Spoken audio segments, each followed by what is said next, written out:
My name is Linda, and my story isn't just a tale of love. It's a saga that unfolds across many chapters of my life. However, the journey of my life with Joe started on a radiant note, much like the warm hues of a setting sun. We met during our early 20s at a friend's party. It was one of those casual get-togethers, filled with laughter and the light chatter of young adults discussing everything and nothing at the same time. I was sipping on a soda, carefully balancing my plate of snacks in one hand, when our eyes met across the room. He had the kind of smile that could make you forget everything around you. I know it sounds cliché, but it felt as though time stood still. "Hey, you look like someone who appreciates a good sense of humor," he said, breaking the ice as he approached me. "Is that your best pickup line?" I replied, amused. "It's not a line if it's true," he shot back, grinning. From that moment, our connection was undeniable. The room disappeared.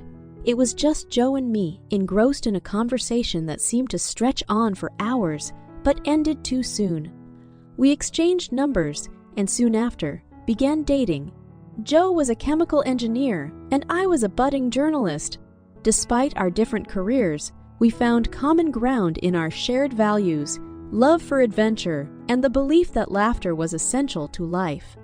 Our dates weren't just dinners or movies. They were treasure hunts, trips to obscure art galleries, and even volunteering at local charities. Each date felt like a new episode in a series we were writing together, and I couldn't wait for the next chapter. Fast forward to 2 years later, and we were standing at the altar. It was an idyllic scene. Our family and friends surrounded us. Soft sunlight streamed through the stained glass windows of the small chapel, and we both had the radiant smiles of people who had just found their forever. "Are you ready for this?" Joe whispered to me as the wedding march began. "More than I've ever been for anything in my life," I whispered back, tears of joy in my eyes. We said our vows, exchanged rings, and sealed our promise with a kiss. The air was thick with applause, joyous shouts, and more than a few happy tears. "Our life is going to be incredible, Linda," Joe told me later that night, after the celebration had ended and we were finally alone. "I can't wait to see what adventures await us," I said, sharing his enthusiastic outlook on our future. And that was the first chapter of our life together. A blend of love, anticipation, and copious amounts of laughter. But like any book, each chapter carries its own tone, its own lessons. I had no way of knowing then that our story would take a darker turn, that the laughter would become a distant echo, replaced by something much colder and unfathomable. But for now, let me linger a bit longer in this chapter in the warmth of what was. For this was the time when I believed in forever, in the man standing beside me, and in the life we were building together. It was a time of love and laughter, and it was wonderful. After our idyllic wedding and an unforgettable honeymoon exploring the romantic corners of Italy, Joe and I returned home. We were eager to build on the love that had been the foundation of our relationship. Now, as newlyweds, we spent our days making plans for the future, and our nights whispering sweet nothings to each other. It wasn't long before I discovered that I was pregnant. When I first saw that tiny pink line on the pregnancy test, my emotions were a whirlpool of elation, shock, and a bit of fear. However, mostly I was thrilled about this new chapter, and I couldn't wait to share the news with Joe. I decided to surprise him. I set the table for dinner with candles, flowers, and cooked his favorite meal. As we sat down, the atmosphere was filled with a sense of intimacy, a bubble that included just the two of us. "How was your day?" I asked him, trying to contain my excitement. "It was okay," he sighed, rubbing his temples. "Work has been stressful lately, but coming home to you makes it all worthwhile." I smiled at his comment, my heart pounding with anticipation. "Well, I have some news that might just make your day a whole lot better." Joe perked up, intrigued. "Oh, what is it?" Handing him a tiny baby onesie that read, new player joining the game.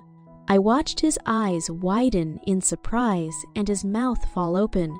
"Are you serious? Linda? Are you saying we're going to be parents?" His voice trembled with excitement and disbelief. "Yes," I beamed, tears forming in my eyes.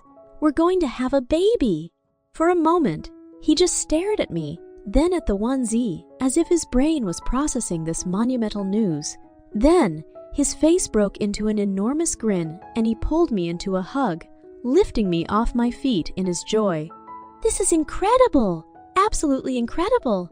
We're going to be a family!" he exclaimed.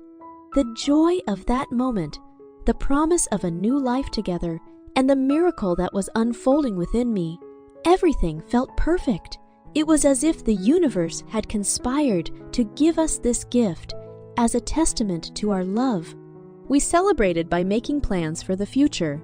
That night, we stayed up late, jotting down names we liked, debating whether we should paint the baby room blue or pink, and even exploring bigger issues like schools and how we'd balance work and family life. "Should we move to a bigger house? Maybe something in the suburbs?" Joe proposed. "Yes, definitely," I agreed. "Somewhere David can run around and play, with trees and maybe even a pond." "Oh, so we're naming him David now, are we?" Joe laughed. "It's a nice name." I defended my choice, chuckling along. "We'll see," Joe inked. "We have time to decide." This was our miracle, a gift wrapped in tiny kicks and ultrasound images. We already loved this unborn child so much, our hearts aching with a happiness that words could hardly describe. And in that time, we felt invincible, as if life had granted us this unique happiness that no one could steal. Yet, in the deeper recesses of my mind, a tiny voice whispered that life was never just a series of happy chapters.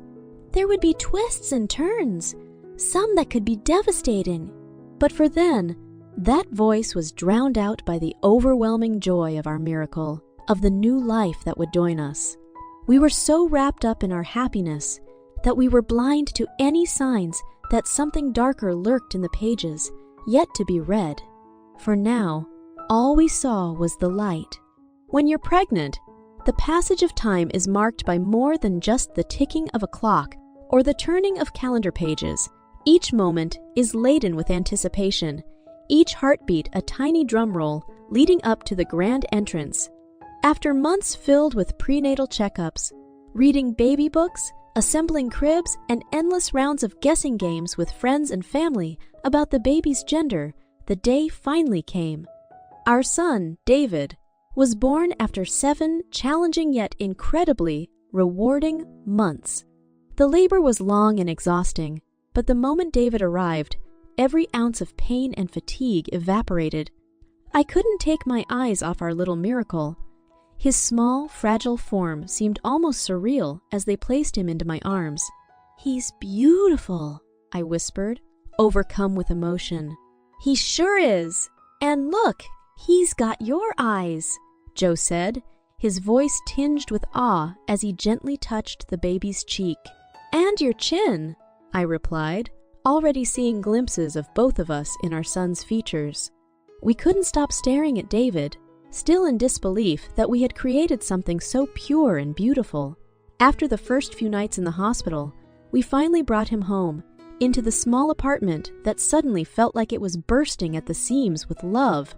The first few weeks were a blur of sleepless nights, constant diaper changes, and the ubiquitous aroma of baby lotion and formula. Yet, each little gurgle and every tiny smile from David made all the challenges worthwhile. "You know, we need to start planning his baptism," Joe suggested one evening as we sat on our worn-out couch, both exhausted but elated. "Yeah, we should," I agreed. "And we also need to think about schools. Before you know it, he'll be out of diapers and into textbooks." Joe chuckled. "You're already planning his education. He's just a couple of weeks old." I know, I smiled, "but these days will fly by and we need to be prepared." It was amidst this euphoria and fatigue that we started adjusting to our new roles as parents. Yet, despite our preoccupations and the demands of caring for a newborn, we never forgot to steal some moments for ourselves. Quiet exchanges of love, reaffirming our bond. "I love you. You know that, right?" I said to Joe during one of those quiet moments as David napped in his crib. "I love you too, Linda," he replied, kissing me softly. "Yes, we had David, and life felt richer, more nuanced. Our joy had multiplied, not just adding a new chapter to our life story, but almost like beginning an entirely new book. Yet, as we reveled in our newfound happiness, I couldn't help but feel that each chapter in life comes with its own set of trials. Though I pushed this thought away, wanting only to bask in our joy, the seed of this idea had been planted. Unbeknownst to us, another chapter was waiting just around the corner, a chapter that would turn the page on everything we thought we knew. But for now, let's pause here in this narrative. Let's linger a while in the happiness of David's arrival, the miracle that he was to us, and the promise he held for a future that seemed so bright. We needed sunglasses just to glimpse at it. 4 years passed like a whirlwind, filled with milestones that we'd impatiently awaited and then savored with the delight of proud parents. David's first steps, his first words, and even his first day at preschool were momentous occasions for us. Our baby boy had transformed into an exuberant little human with his own likes, dislikes, and an uncanny knack for sensing moods, especially mine. Throughout these years, I had worked relentlessly in my career, often staying late to meet deadlines, all while juggling my responsibilities as a mom. Joe's career had also been on the upswing, and he received promotions, though not without the increased work pressures that came with them. Are we getting too caught up in our jobs? Are we forgetting to live? I once asked Joe during a particularly stressful week. No, he assured me. We're building a life, Linda, not just for us, but for David too. Every bit of hard work will pay off. It was with this optimism that I'd spent years saving, making wise investments, and doing freelance work on the side. And finally, all our scrimping and saving bore fruit. I managed to gather enough to buy the house we'd always dreamed of, a beautiful 2-story structure with a lush garden and even a small pond in the backyard, all for $2 million. "I can't believe this is happening," Joe said in awe as we stood in our new living room, still empty but full of promise. "We made it happen," I corrected him, "together. Well, mostly you with your killer job," he joked. "Don't underestimate the power of a working mom," I teased back. "I can earn, save, and change diapers, all without breaking a sweat." We laughed, both ecstatic to begin this new chapter in our dream house. Even David seemed thrilled, running around the garden, giggling as he discovered new hiding spots. "Mommy, this place is awesome!" David exclaimed, his eyes shining with childlike wonder. "It's our new home, honey, and you're going to have the best time growing up here," I assured him, feeling a profound sense of accomplishment and contentment. To celebrate, Joe suggested we open a bottle of wine. "A new house calls for a new bottle," he declared, pulling out a vintage red from one of the moving boxes. However, as he began to uncork the bottle, David suddenly looked up, his small face scrunched in worry. "Mom, that looks dangerous," he said. "Life is full of dangers, buddy, but don't worry. Daddy knows what he's doing," I reassured him, even though his words sent a chill down my spine. At that moment, I thought nothing of David's innocent comment, but the feeling it gave me, a vague sense of unease, was inexplicable. I brushed it aside as nothing more than a symptom of the general exhaustion and stress that had marked our move. We poured the wine and raised our glasses. "To new beginnings," Joe toasted. "To our forever home," I added. We clinked glasses, blissfully unaware that this wasn't just a new chapter in our lives, but a harbinger of a tale so twisted, so unimaginable, that it would shake the very foundation of everything we'd built. But for that moment, as the sun set on our first day in the dream house we'd worked so hard for, we were a family united, standing on the threshold of what we believed was a new era of happiness. How little we knew of what was to come, or of how our lives would be irrevocably changed in a way we couldn't possibly foresee. After the wine glasses were filled and the cork had been neatly placed back on the table, Joe remembered that we needed something more to complete the celebration. "Ah, cheese!" "You can't have good wine without cheese," he remarked, heading towards the kitchen. As he turned his back, I glanced at David, who was sitting on the couch, engrossed in a coloring book. He looked up for a moment and met my eyes. "Be careful, Mommy," he said softly, his innocent face showing a flicker of concern that seemed oddly out of place for a 4-year-old. His words, mixed with the eerie feeling I'd had earlier, prompted me to switch the wine glasses when Joe wasn't looking. A strange suspicion gnawed at me, its claws digging deeper into my mind. "Mommy's always careful," I assured David, though my voice wavered. Joe returned with an assorted plate of cheese and some crackers. "Voila! Complimenting our wine with some fine cheese. Could this get any better?" As he picked up his glass, he looked at me with an expression that I couldn't read. Was it love? Was it something else? The questions were swirling in my head as we both took our first sips. I watched him closely. The room seemed to grow tense, the air thickening around us as if pressing down. After a few sips, something terrifying happened. Joe's face contorted in anguish. His hand clutched his chest, and he dropped his wine glass. The red liquid splattered across the floor like an omen. Foam formed at the corners of his mouth, and he staggered before collapsing onto the ground. "Joe!" I screamed, rushing to his side. "David, call 911!" I shouted, fumbling to unlock my phone and thrusting it into my son's hands. David, frightened but strangely composed, dialed the emergency number and quickly handed the phone back to me. My hands shook as I spoke to the operator, but it was too late. By the time the ambulance arrived, Joe was gone. The paramedics declared him dead at the scene, their faces a mix of professional detachment and subtle curiosity. The police arrived shortly after. They took samples of the wine, questioned me extensively, and even eyed David as if he could provide some insight into this horrifying twist of fate. "We'll need to take you in for questioning," one of the officers said. "There are circumstances here that need to be clarified." "But I didn't do anything," I protested, my eyes wet with tears, not just for Joe, but for the accusation that hung in the air, threatening to shatter what was left of our family. "We'll see," said the officer, a middle-aged woman with stern eyes that seemed to penetrate my soul. "For now, we need to treat this as a potential crime scene."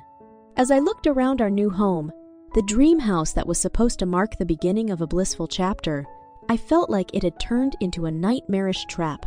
The walls seemed to close in on me, and for the first time, I felt utterly alone, weighed down by a dread I couldn't shake off. David, still holding his coloring book, came up to me.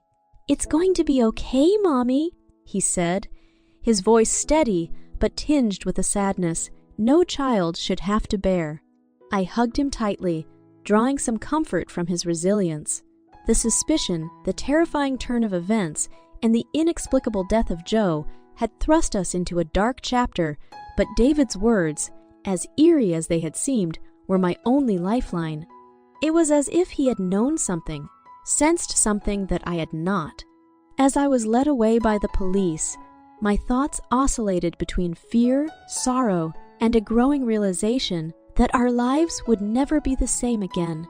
David's words echoed in my mind. "Be careful, Mommy."